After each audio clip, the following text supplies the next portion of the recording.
Chapter 5 Starvation in Bengal, 1943, Calcutta, Bengal Vich Bhukmari. The train left Howrah for Banchi at 6:08 in the morning. Two Punjabi Sikh men were travelling in the inner-class compartment of this train. One of them was named Gurmukh Singh, and the other was named Bhagat Singh. The following conversation took place between these two Sikh gentlemen. Bhagat Singh: Sardarji, I myself have fallen sick after seeing the Bengali people in Calcutta stricken with starvation. One can see through the rib cages of almost 90% of the people. One feels as if human skeletons are moving around on the roads. Their eyeballs seem to have frozen in their sockets, and their faces are frightening to look at. There's hardly any one among them who has not seen a relative dying with starvation in front of his own eyes. I have been driven to the verge of losing my balance of mind after seeing such horrible spectacles of human beings rotting like beasts on the streets, begging desperately for food, and being shouted at and driven away. Human beings fighting like dogs for leftovers outside restaurants and eateries. Scantily covered or half-naked women scampering like monkeys with babies hanging on their bodies. Lakhs of people are dying on the war front in Europe, but their death is the death of the valiant and the patriotic. Their countrymen are proud of their sacrifice and death. Countless memorials and monuments will be raised in their memory. These soldiers die with satisfaction of sacrificing their lives for a great cause. Moreover, in war, people die with bullet injuries and bomb explosions. Their death on the spot relieves them of their pain and misery. Those who get wounded are rendered many times relief and favors. But in India, hundreds of thousands of Indians who are dying inch by inch with prolonged starvation and pain, and where there is nobody to pick up their bodies and mourn their death, are dying a inglorious death. Their death en masse have no relevance or significance. I have lost my total peace of mind after witnessing this misery of human beings created by God. I have lost all sense of appetite for the last 2 months. I don't feel like eating anything myself. I have started taking only one meal a day, but I don't feel like taking even one meal now. I am venturing out of Calcutta in your company to see the famine-stricken people in the countryside. But after hearing that conditions outside Calcutta are even more pitiable, I wonder why the divine Vaheguru has created such a miserable situation.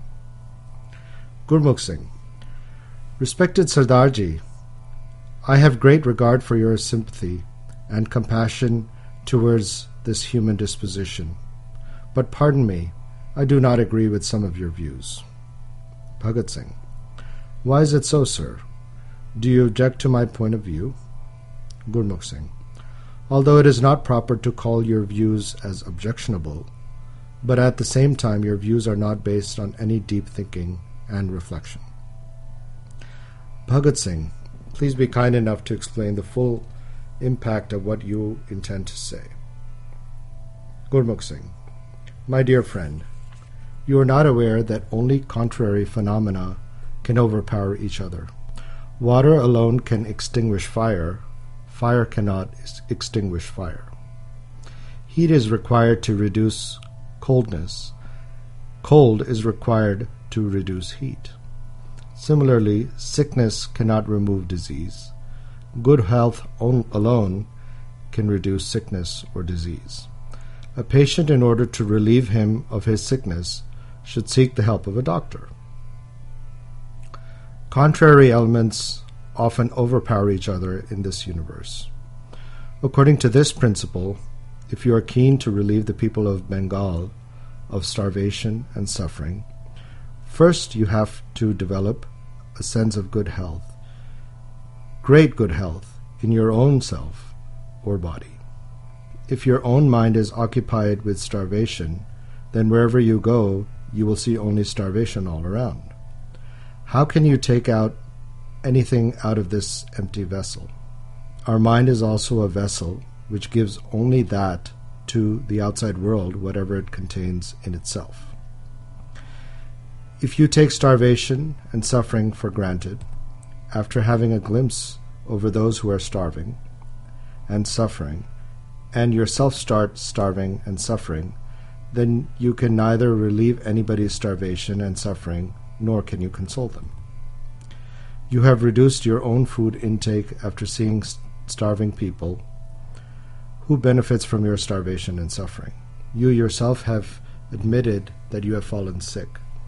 Now your sick body and mind have not been able to bear the pain and suffering of seeing starving people, and it is driving you towards losing your own balance of mind.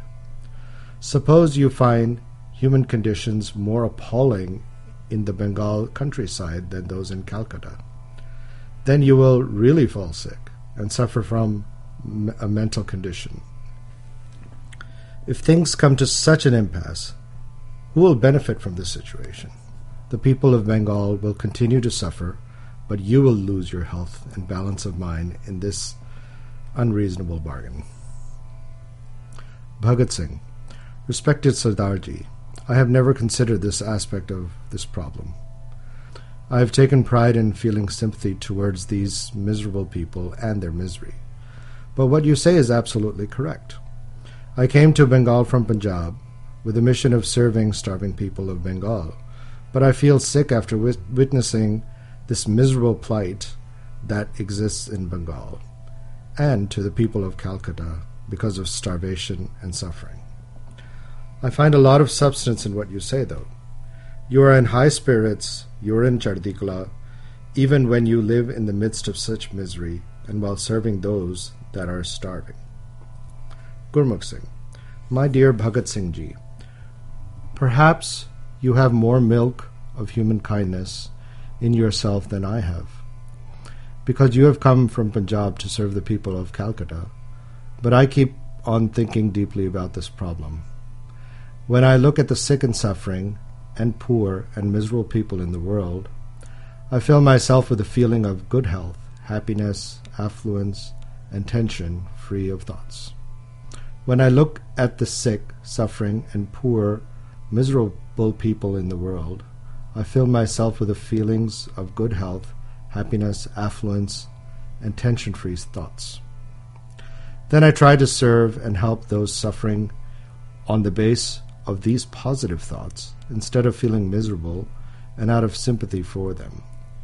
To feel suffering yourself after seeing others suffer, to feel frightened after seeing a frightened person, to feel sick after seeing somebody else's sickness. These are certainly signs of compassion and a sign of a noble person. But such a person is ignorant and immature. Such a person cannot improve any situation in the world except falling prey to the suffering himself.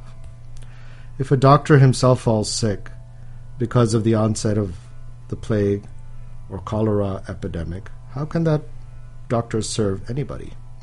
The doctor should ensure that he feels more healthy and energetic than earlier during the epidemic. He must regard good health and sense of well-being as more powerful and permanent than disease and sickness. Disease and sickness are temporary and artificial. He must feel that it is his fundamental right to overpower weakness, sickness, and remove sicknesses permanently. My dear friend, you will realize the truth of these statements if you think seriously over what I'm saying. This is the basic principle of Sikhism. When we Sikhs partake in Amrit, in the initiation ceremony, Amrit Chakna, or to receive Khande Di Pahal, we pledge our life to Guru Gobind Singh and give an undertaking that we will never compromise with evil so long as we are alive. On the contrary, we shall fight all evil forces with all our might, mental, physical, and spiritual. We will defeat those dark forces and prove that these are insignificant in front of us. The Guru's true Sikhs do not allow any obstacles to stop them. On the other hand, they fight with the misfortune by creating a counterforce to combat it and succeed in overcoming whatever obstacles come before them. The greater the amount of strength that a Sikh is able to muster and gather in himself to counter any misfortune or adversity, the stronger and more formidable and more devout is he in the Guru's faith. Bhagat Singh. Gurmukh Singh, sir, please explain your point of view a bit more elaborately. Your views are already removing some of my misgivings, and I am receiving enlightenment for leading a better life. Gurmukh Singh. If you're interested in listening to my views further, I will explain my views a little more clearly. I always go on observing the conflict between two opposite forces. This conflict also continues in everyone's mind. One of these two forces tries to bring down the morale and spirits of man by presenting a grim spectacle of misfortunes, problems, suffering in human life. The other force brings out that a man is above and beyond the reach of these evil thoughts. If a man is determined, there is no misfortune, problem, adversity that can beat him down. This second kind of force prohibits a man from recognizing misfortune, adverse circumstances as real, and encourages man to rise above these problems by overcoming these in Chardikla. All of Sikh history proves that the Sikh gurus, the Sikh warriors, and martyrs have always tried to follow these rules. Their greatness and wisdom lies in the fact that they did not get beaten down by misfortunes. They made victory over all these ordeals as the ideal goal of their lives. Hon Gusain da pehlevan lada, main gurmil uch dama lada, sab hoi chinj kathiya, dai betha vekhe aap jiyo, vaat vajan tamak pheriyan, man lathe lende feriyan, nihathe panj jwan main gurthapi ditti kand jiyo, sab ikatthe hoye aaya, kar jasan vaat vataaya, Gurmukh laha le gaye, manmukh challe mool gavaye jiyo. I am Vaheguru's brave wrestler. Having met the Guru, I've put on a tall plumed turban. All the assembly of witnesses watch me wrestle, and the merciful Master himself is seated in front to behold this match. The bugles, the drums, and the trumpets play. The wrestlers enter the arena and begin taking circular movements. I have defeated the 4 deadly sins, and the Guru has patted me on my back. All come together in a body. They shall return home through different routes. The Gurmukhs get the profit and leave, while the Manmukhs lose even the capital, and they leave. Deh Shiva bar mohe hai, Shubh karman te kabhu na daron, na daron har son jab jaye laron, nischay kar apni jeet karo. O divine Vaheguru, I pray for this gift to be granted to me, that never should I budge from doing good deeds, nor should I ever be scared when in combat. May I always reap the victory with a sense of determination. Guru Gobind Singh Maharaj. While this conversation was still going on, the train reached Banchi railway station. Both the passengers got down and went their separate ways. Vaheguru Ji Ka Khalsa, Vaheguru Ji Ki Fateh.